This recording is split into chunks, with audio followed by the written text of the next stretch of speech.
People feel that weight loss surgery is a cop-out. People look at weight loss surgery as being they took the easy way out. We understand what you've been going through in terms of your weight. We will provide you with a tool. Dr. Byrne and Dr. Palat are great GI surgeons, but they're not brain surgeons. And we do have a great behavioral medicine team that we work with, a great group of psychologists that can really work with you one-on-one. Surgery is a tool for behavior change as well, and behavior change is a key component. We'll show you how to use it. We'll teach you about how to eat healthy. We'll talk to you about exercise. But at the end of the day, you have to use the tool yourself. I need to take care of myself now so that when I'm older, I can still be healthy and putting this surgery to good use.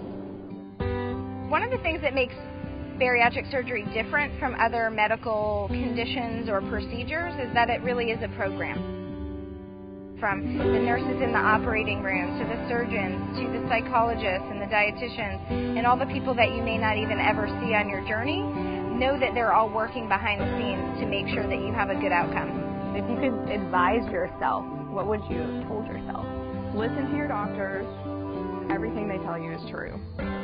One of the things that I do is help patients through the process of both preparing for surgery and also being successful long-term with surgery outcomes. They're coming in with their own ideas about what they want to achieve or accomplish, but they also are coming in with a long history of relationship with food, eating behaviors, and also with maybe their own successes or failures with weight loss in the past. If you've got a 300-pound patient who's got type 2 diabetes, they're never going to be cured or fixed with medications. The only recourse they have is to have surgery which will reverse their diabetes. Data has shown that operations such as gastric bypass and sleeve to a certain extent can do this. Everything about my life has changed for the better.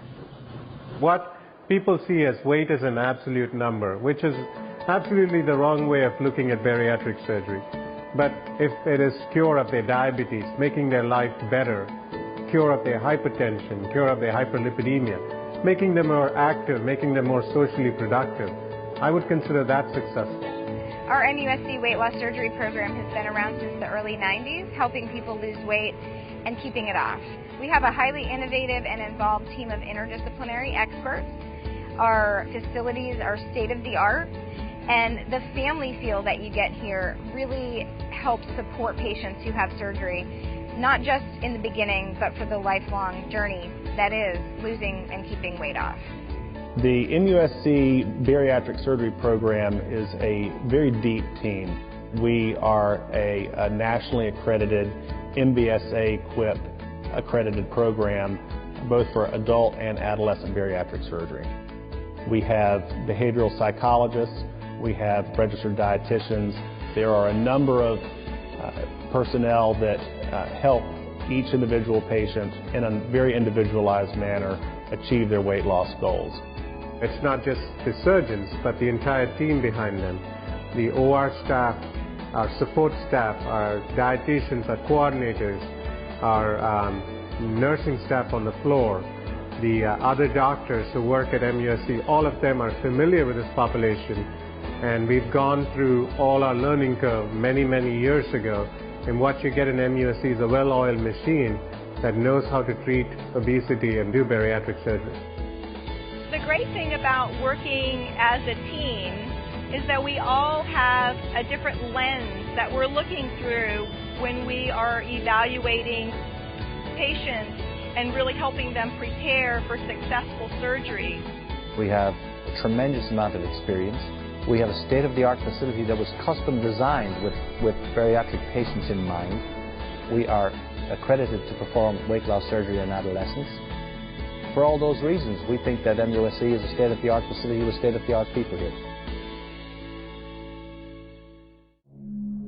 Dr. Palat trained here at MUSC, and he is particularly innovative in new techniques and has taken our program to another level with the introduction of robotic surgery for weight loss.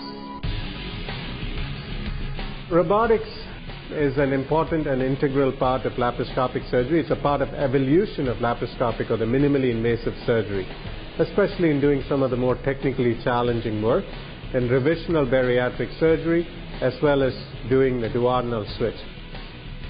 Traditional laparoscopic surgery puts a lot of strain on your body while doing it.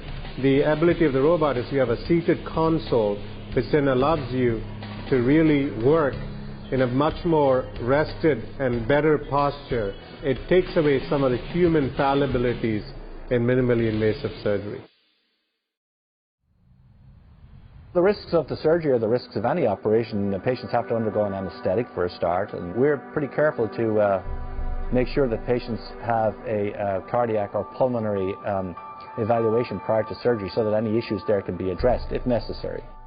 Several years ago, bariatric surgery was still in its infancy. A lot of the procedures were being done open. Now a great majority of patients are being operated laparoscopically, almost exclusively. So the risks right now of getting a gastric bypass is almost the same risk as getting your gallbladder out. A hip replacement is more risky operatively than a gastric bypass.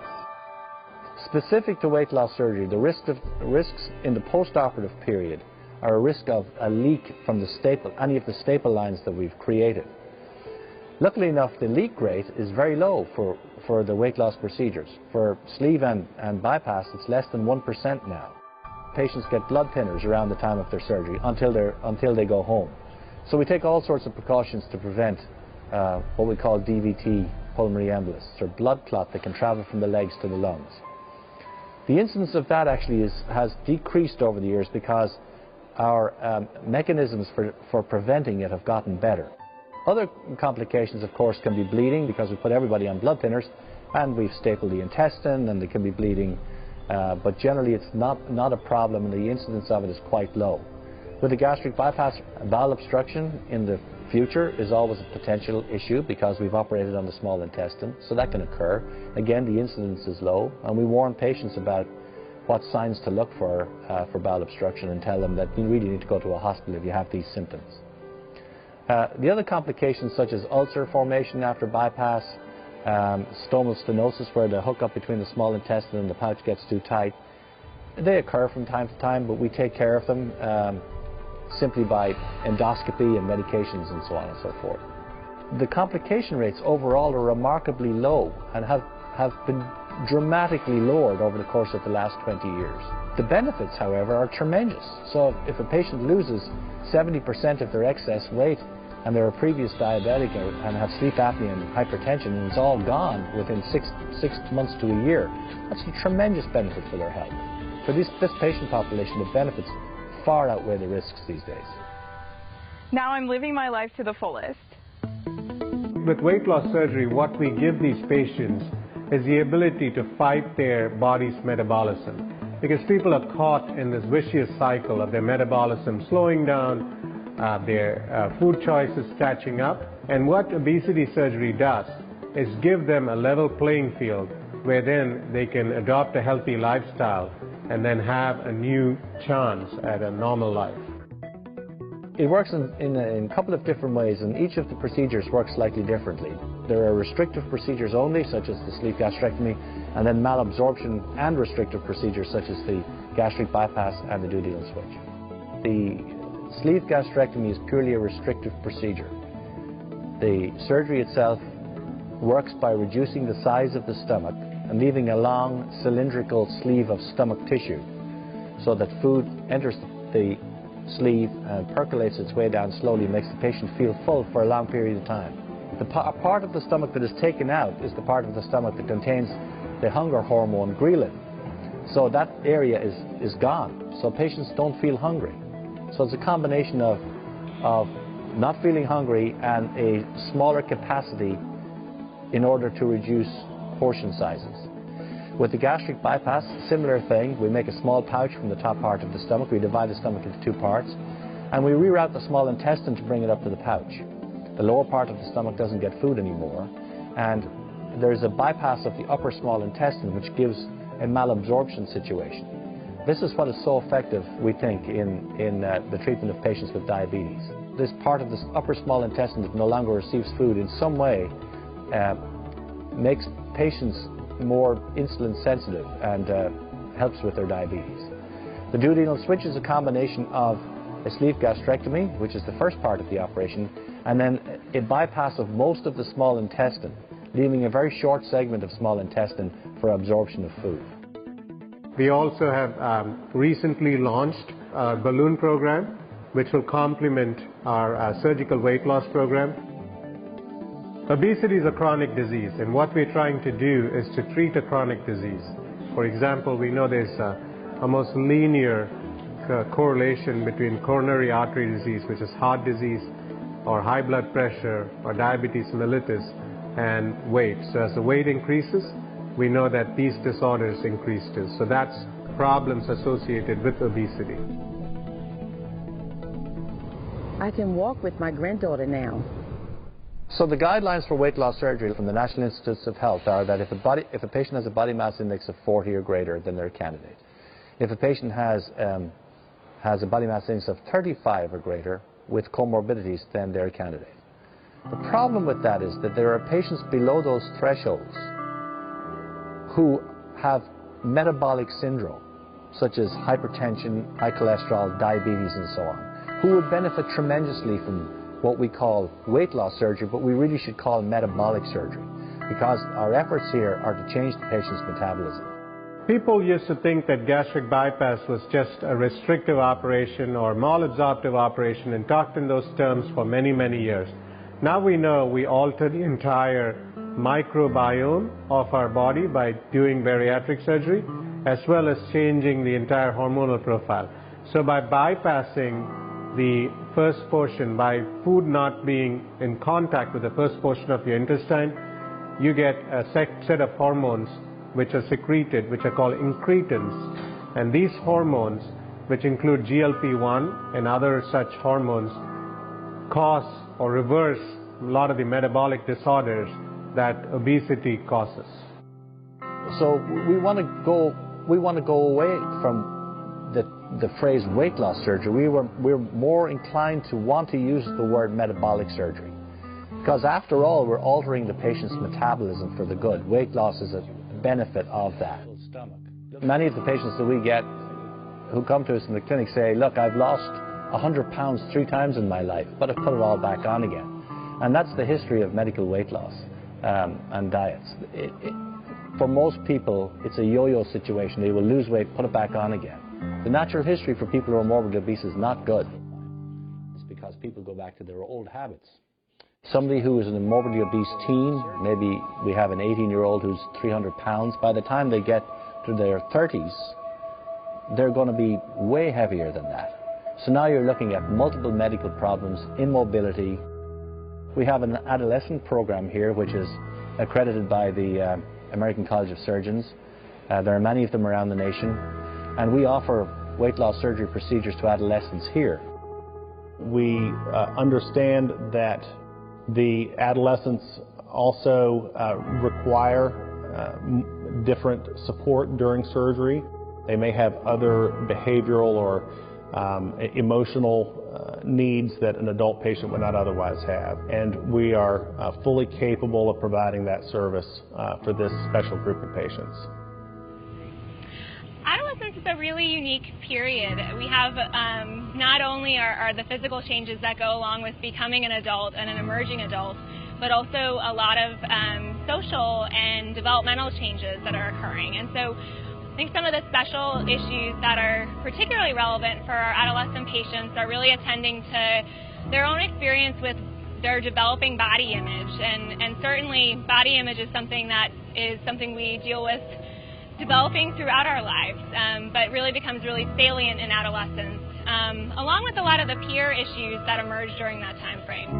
Teens, as they go through the process of losing weight and really changing some of their diet habits, we really want to kind of set them on a trajectory for success long term. So what that means in terms of follow-up is it's really individualized to where the adolescent is at the time after surgery, but also kind of thinking about monitoring any new issues that come up.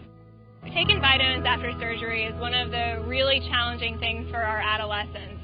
Ideally, we want our teens to be busy and active and going to school and having extracurricular activities, and certainly the surgery can really help in achieving some of those goals. But we also want to make sure that they fit in the vitamin regimen into those very busy lives. Take your vitamins. So we preach that pretty early on in the process. At our pre-surgery education class, we talk about how important vitamins are, and we emphasize the fact that vitamins are something you take for life. Because you're eating smaller portions, you're not able to get in all of the nutrients that you need through your food, and vitamin deficiencies can be very, very scary.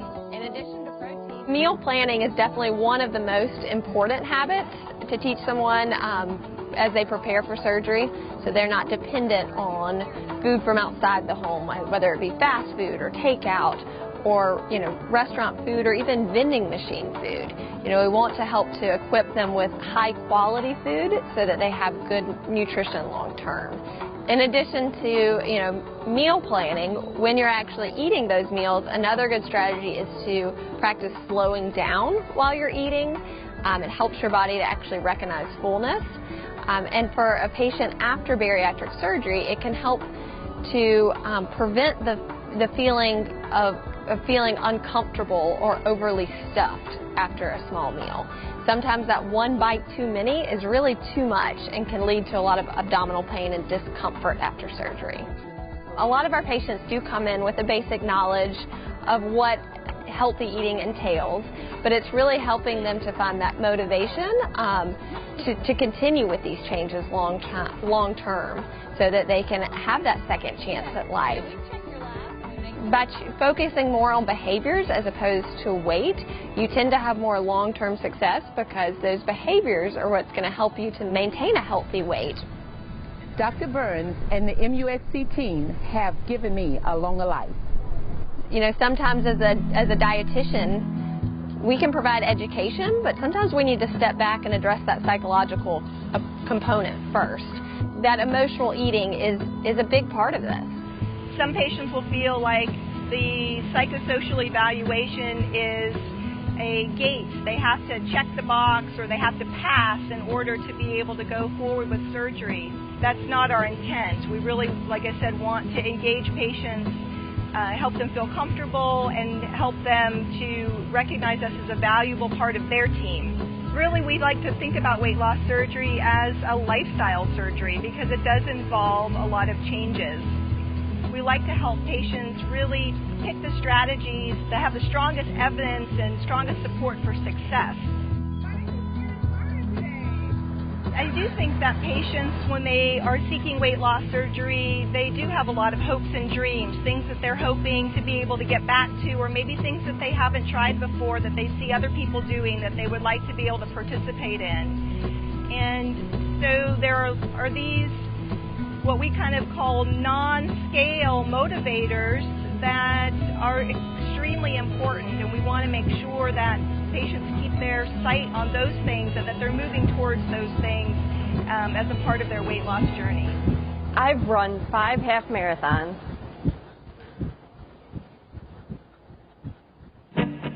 Stress is one of those things that when we face, we tend to respond in certain kinds of ways. And so one of the things that we want to do is promote healthy coping strategies, teaching healthy coping strategies, alternatives to maybe emotional eating or night eating. Those are some common things that we see with our patients. The other thing I would mention is we really have to sort of face some breakups. There may be some favorite foods or some go-tos that patients have been doing for a very, very long time. And one of the things that we will often discuss is kind of facing that behavior and thinking of it like a toxic relationship. And that can be a really important thing to identify early on. After surgery, there's still a lot of attention paid to eating behavior. It's just channeled towards new behaviors related to eating. So for example, sometimes patients will eat out of boredom, and eating is an activity. It's a way to fill space and time. And so sometimes I'll recommend, let's find another type of activity that also uses your hands as an alternative. It's a physical type of thing. So it is a lot of work because it requires a lot more attention to your habits. Meal planning, making sure you have what you need to be healthy and to be successful, making time to go exercise and making that a priority in your life. So those can be some challenges, and not just for the person, but also maybe for the people they've been helping out, as those people may need to be a little bit more independent and find other resources to kind of spread that support around. She has to come do it by herself.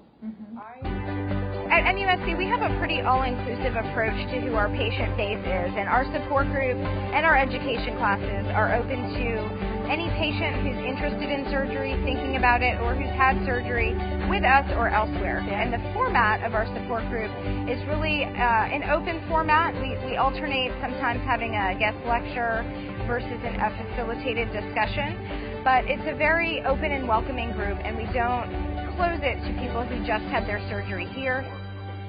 We don't divide it based on pre versus post-op patients, because what we found is that the newer patients to the process really get a lot out of meeting with patients who've had surgery and been through it. And likewise, the patients who've had surgery and who've gone through the process also find that mentoring others who are about to have surgery really helps them stay connected to their purpose. What would you guys tell yourselves at the time of surgery that you know now? You're not just getting an operation, you're getting a program. And with that comes behavior change. And so we have psychologists helping with behavior change. We have dietitians helping you acclimate to your new eating habits. And all of those people come together to really help you. MUSC has become my family. There's several steps that you'll work through on your pathway to having surgery, primarily beginning with insurance coverage. So one of the first steps we tell patients is to call your insurance company yourself to ask if they have weight loss surgery as a covered benefit. The worst thing that can happen is to talk to patients and get them super excited about all the amazing things that can change in their life after losing weight after surgery, only to find out that it's not covered and that you're unable to pay out of pocket for the procedure.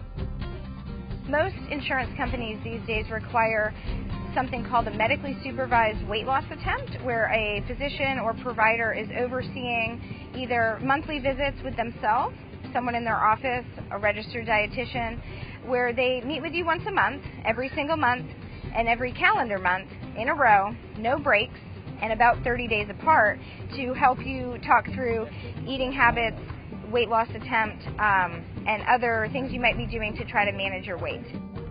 During those 3 to 6 months, we do hope that you can connect with our team and work on some of the behavioral changes that we'll need you to make after surgery in the beginning. So we'll want you to start, practicing some of the eating habits and suggestions that you work with the dietitians on. We'll have you start taking vitamins, and any patients who have lab work showing a deficiency will get started repleting a deficiency before surgery. So while it's required by many insurances, we like to use that time to help optimize you before surgery so that you can go into it the best, healthiest candidate that you can be. Yeah, oh, right, okay. If you think that weight loss surgery at MUSC is for you, the next step would really be to look at our information packet and application and complete the patient information forms, mail those back to us, and get in to meet with the team for an initial evaluation.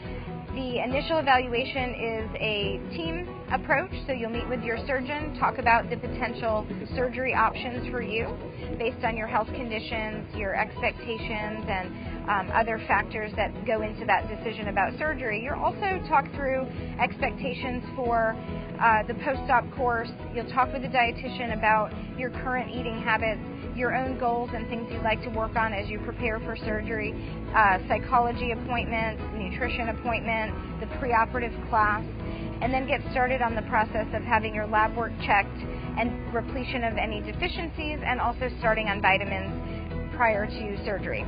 And once your insurance improves your surgery, we'll go ahead and schedule a surgery date and a workup prior to surgery for you to meet with the anesthesia team and talk through any other final things before having surgery. And then all the fun begins.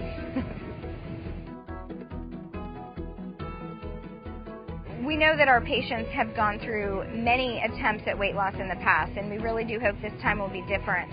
We hope that MUSC feels like the right fit for you to start your journey and partner with us with our interdisciplinary team of experts, our state-of-the-art facilities, and our supportive family environment. We hope you decide to start your journey here with us.